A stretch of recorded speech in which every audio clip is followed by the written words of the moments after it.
This video is brought to you by Artistworks. Artistworks are part of TrueFire Studios, and they offer direct access to master musicians through their innovative online learning platform. Partnering with iconic musicians, they've crafted decades of industry experience into guided paths of online learning. Crucially, there's an option to get personalized feedback tailored specifically to your playing via their unique video exchange. Get direct guidance towards your playing goals. You can use the code GNC40 for 40% off of any of Artistworks courses.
If you're wondering why I've picked that particular title for the video about whether this ME90, which came out last week, is relevant in 2023, I think you might be like me. If you're interested in the modelling world, we're very used now to all modelers, even like Boss's stuff, coming with menu systems, screens, some of them touch screens like the Boss GX100, the Neural DSP Quad Cortex.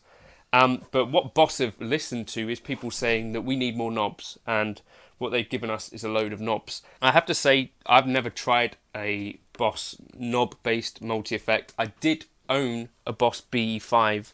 That was the very first pedal that I'd bought. And then I think the ME series came out maybe just before that or around then, and it's sort of grown over time. They brought the ME80 out in 2014. Let me know if you're gigging one of those. So that was around the same time as the Kemper. So this is kind of, I think, a little bit of a retro style of doing this thing. But I have to say, and you'll see in the video going through it, that over time I've kind of got to like what this could do. I think it's one kind of downside really might be the heavier tones, because you've naturally got it built in with the built-in speaker sims, you can load your own IRs. And what I might do for heavier tones would be to load an IR which has a little bit of high-end roll-off, so you're not getting the kind of fizzy stuff which we're typically having to deal with most modelers anyway, because the EQ on here is not as sort of prescriptive as something from like a quad cortex or fractal or whatever. They're just basic simple EQs, so I would probably bake my EQ into the IR. That might be one thing I do, but in general this thing pretty cool. Battery powered, runs off of 9 volts, has a send and return, very bare bones in terms of what you've got there. You've got a left and right output, you've got an input, and you've got phones. You've got a hard switch here which can switch between amp and line. It's lightweight, it's kind of plastic but feels solid enough, and there's some things I like about it. Let me know if you're considering getting one of these. They're like 300 quid, so maybe the cost of a couple of pedals. You don't have to worry about menus. Maybe you're sick of menus. If you're sick of menus, this might be the sort of thing for you. I think some of the older versions had some actual analog stuff in here. This has the newer GT based amps rather than the Cosm stuff, and yeah, I don't know, here's some stuff. So here's the unit. Helpfully GAC have not included a power supply, so that's cool. So I'm powering it off a battery, so if it goes off at any point, that's probably why. This is what you get. So output level over here. We've all heard this saying, haven't we? You can't judge a modeler by its factory preset. So let's just do a quick little a bit of experimentation. So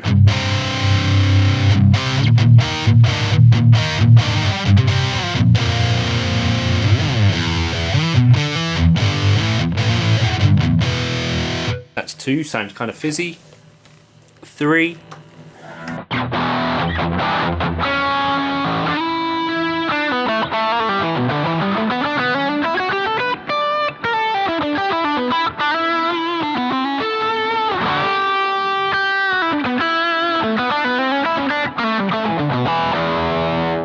Bad.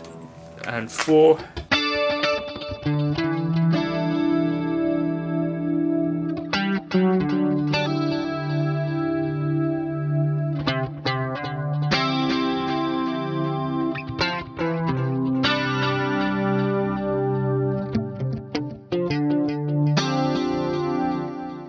Okay, that's not bad at all. And then we go up. So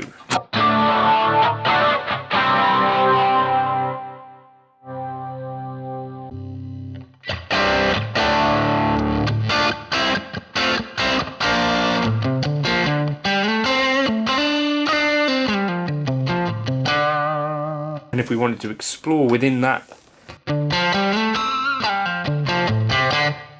it's kind of easy.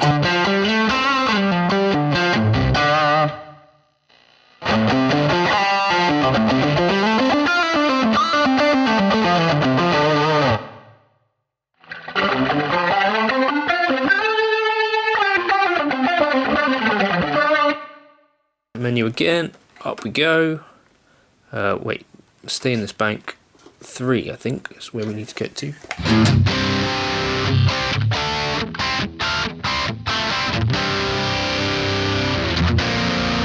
Not bad. Quite a lot of heavy tones. Let's get away from them.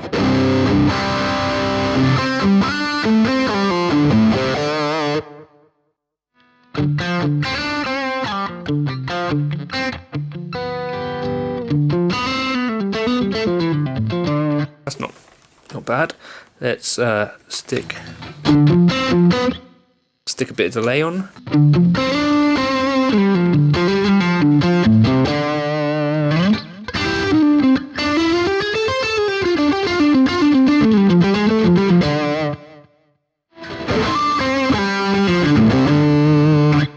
Just take the treble.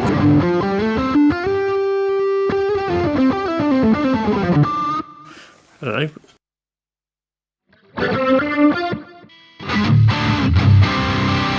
Lots of heavy. Bank up.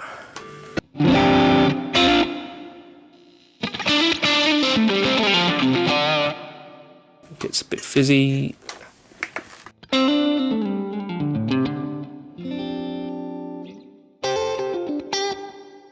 Still, very easy to use, I should say. And lots of driven presets if you want.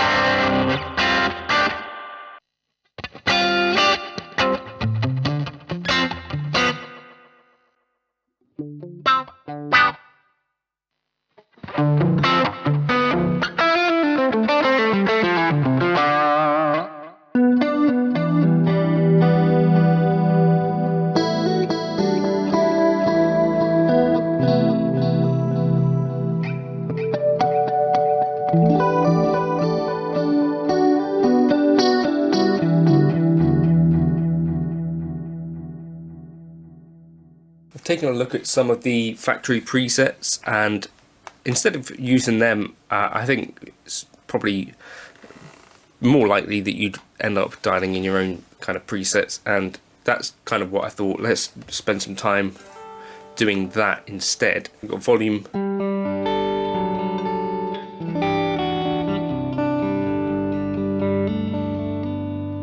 so I'm using the Diamond here, which is the Vox type sound, right? There are a bunch of other amps. This one to me sounded pretty good though. We got Twin.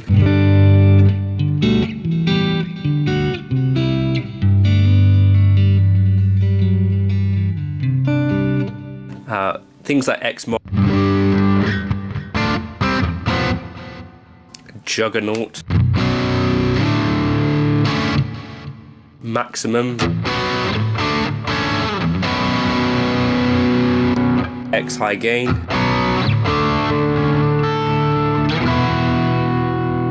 X Crunch,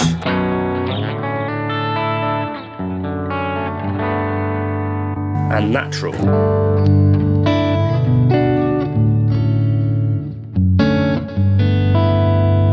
All of those to me sound pretty decent, which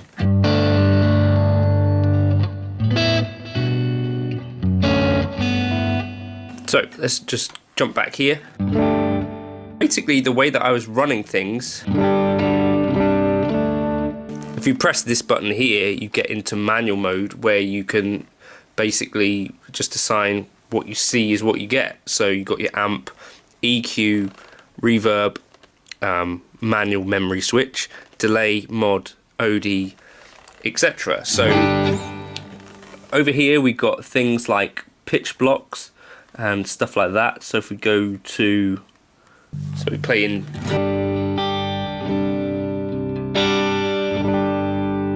drop -2,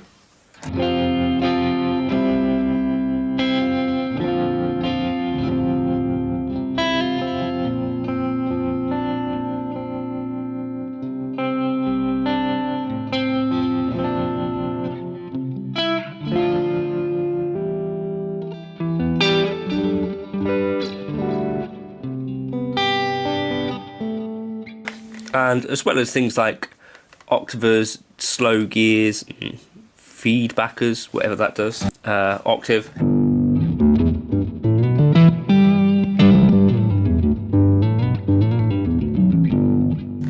Slow gear.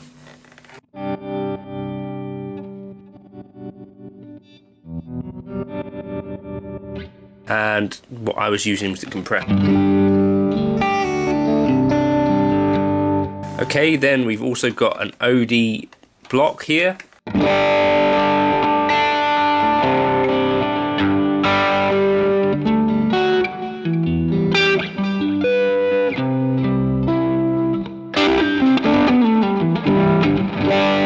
Actually, the fuzz is pretty good.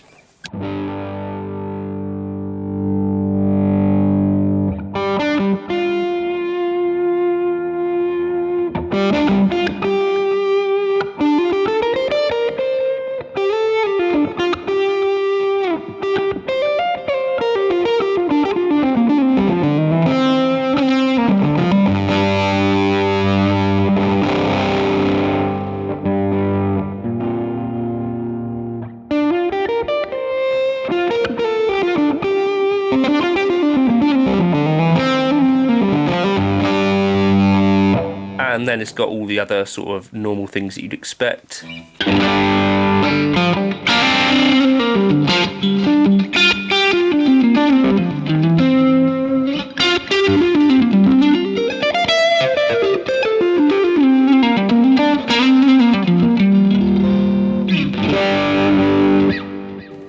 always quite liking the overdrive.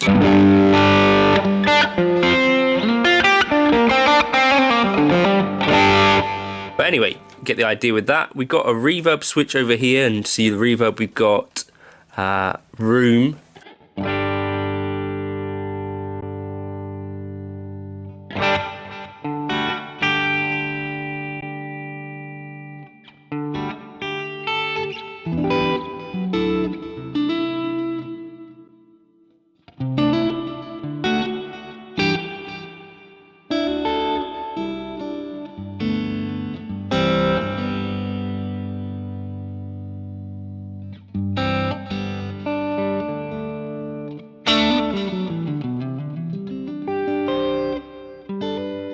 Then this mod is quite versatile as well, because we've got things like delay, univibe, rotary, harmonist as well. So there's lots of places that you can have various different effects.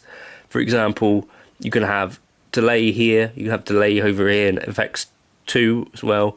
You can have delay over here in the dedicated delay block, as well as a looper. This one actually has, I set it up to be just delay.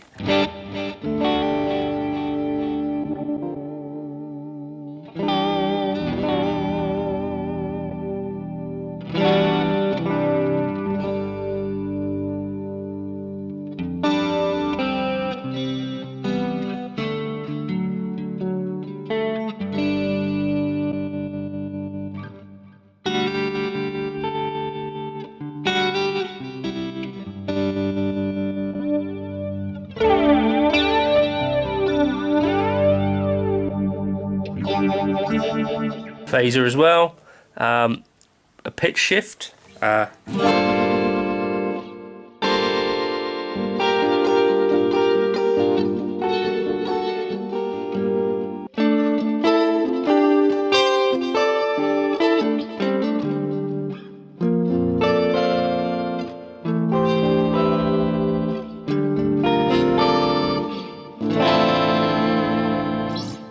and we got an overtone over here as well, which is like the POG style.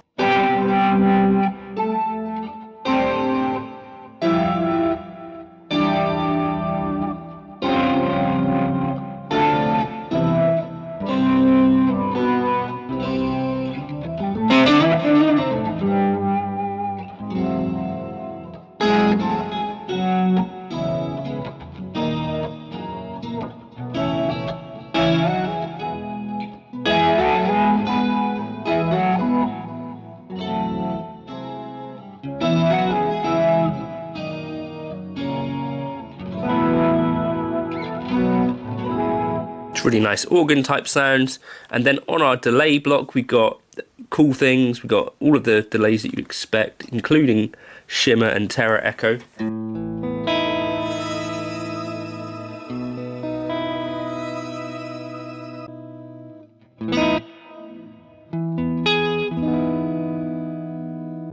As well as just our normal kind of standard analog.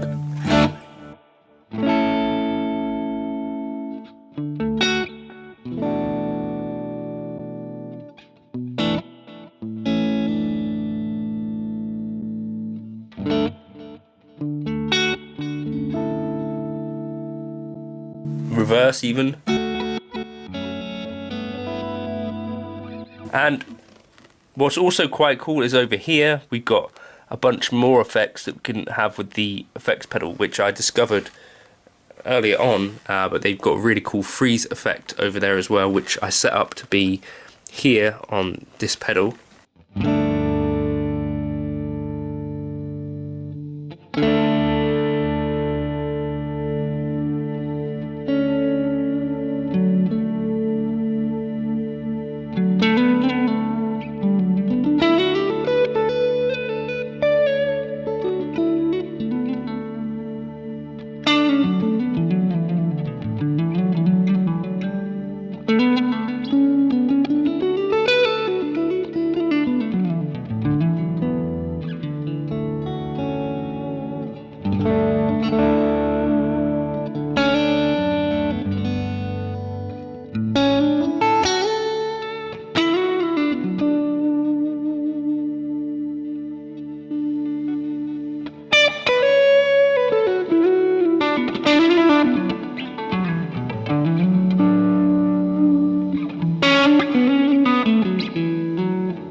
overall, I'm really impressed by just how much you can get out of this.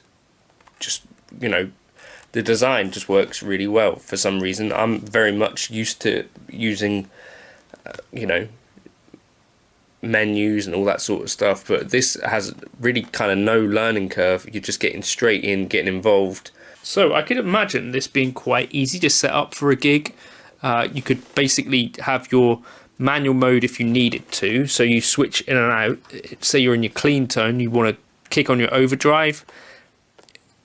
I can totally see, you know, why you'd potentially be interested in this sort of thing, and why, like, it's an enduring design.